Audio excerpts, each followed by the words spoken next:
CEI was founded in March of 1984 in Washington, D.C. Actually, it was founded in our apartment. Fred's idea was that the plethora of regulations impeded entrepreneurial spirit, impeded people from being able to succeed. It put roadblocks in their way to economic freedom. What we've done is we've tried to put all our eggs in one basket. We've tried to hire a group of bright people and let them make all the decisions for us, a kind of a nanny regulator state. What we need to do is to move to a system of property rights and liability that make all Americans environmentalists, that bring everyone into the picture and make us each act to protect the quality of the environment. There weren't any groups doing litigation at the time, combining policy litigation with activism.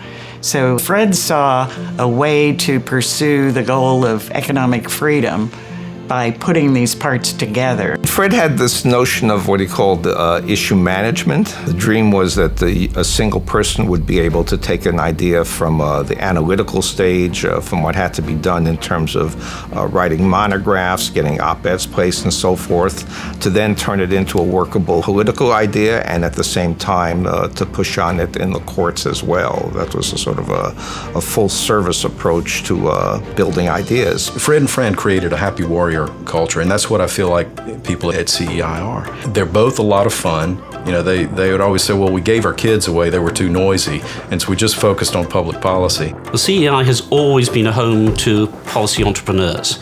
If you can find a niche that will attract support and attract attention from the media, and you can make that your own, we'll let you run with it. CEI is a libertarian organization run on libertarian principles. We practice what we preach. This results in what is essentially an emergent order of free thinkers with a strong appreciation of things like the knowledge problem and a fair amount of creative destruction. But we have a lot of fun in the process. We've got to be forward-looking. We've got to look at the future. We've got to look toward areas where government hasn't thought to invade yet. That led me to launch our project on emerging transportation technology. I think our defensive work against the tide of environmental alarmism over the past 20 years has been particularly successful. Located in a nondescript office in Washington, D.C., the Competitive Enterprise Institute and its Director of Energy may have just helped change the political and environmental direction of an entire nation. And it's been a big win now for you, correct? I mean, this is kind of a coup for your group. It's a small organization. We have been very persistent.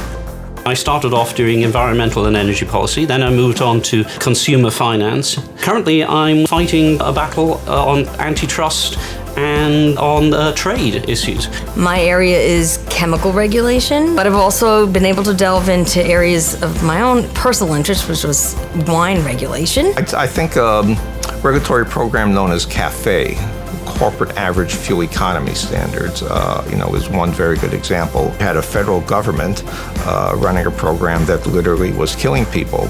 It took several court cases, but we won a very strong victory. What interested me most was regulatory policy, and that's sort of where CEI fit in. I always felt that if you were missing the regulatory state, you're missing the biggest part of what the federal government is doing in society. You know, CEI is an incredible organization for its size. It punches above its weight. If you were to follow every regulation, you couldn't get out of bed in the morning. You couldn't. It'd be impossible. And this is the reason why we need CEI, to keep those regulations under control so that the majority of people of this country can prosper and continue to prosper into the future and be that shining beacon for the rest of the world. We try to get things moving in Washington. We don't believe you can really sway people with just facts. At the end of the day, people are really concerned about values. The through line for CEI is a willingness to play in the here and now, to fight for reforms today, and keep an eye on the long-term vision. We're willing to get down in the trenches and work on those issues right now. This is now the 35th anniversary of the Competitive Enterprise Institute, and it's been a great run, and the work is as important as ever. I know Fred is proud with the progress that we've made. I think he is always ambitious and would like to see us moving further along, maybe being bigger, so that we can really expand, what we're doing. But I think it's a lot of what he desired. CEI's history is punctuated with dramatic successes. I'm excited to accelerate the frequency of those big changes. Our vision is to remove as much power and regulatory decision-making as possible from bureaucrats and politicians, and to entrust that authority with families, communities, and free enterprise.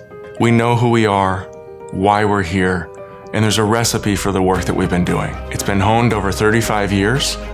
It's something that we're getting better and better at, and we're seeing the product of that work. Every morning, I wake up excited about work.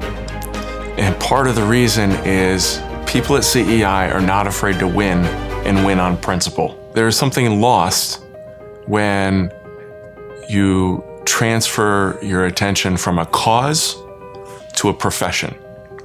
And around here, we work for a cause. And that's pretty damn good.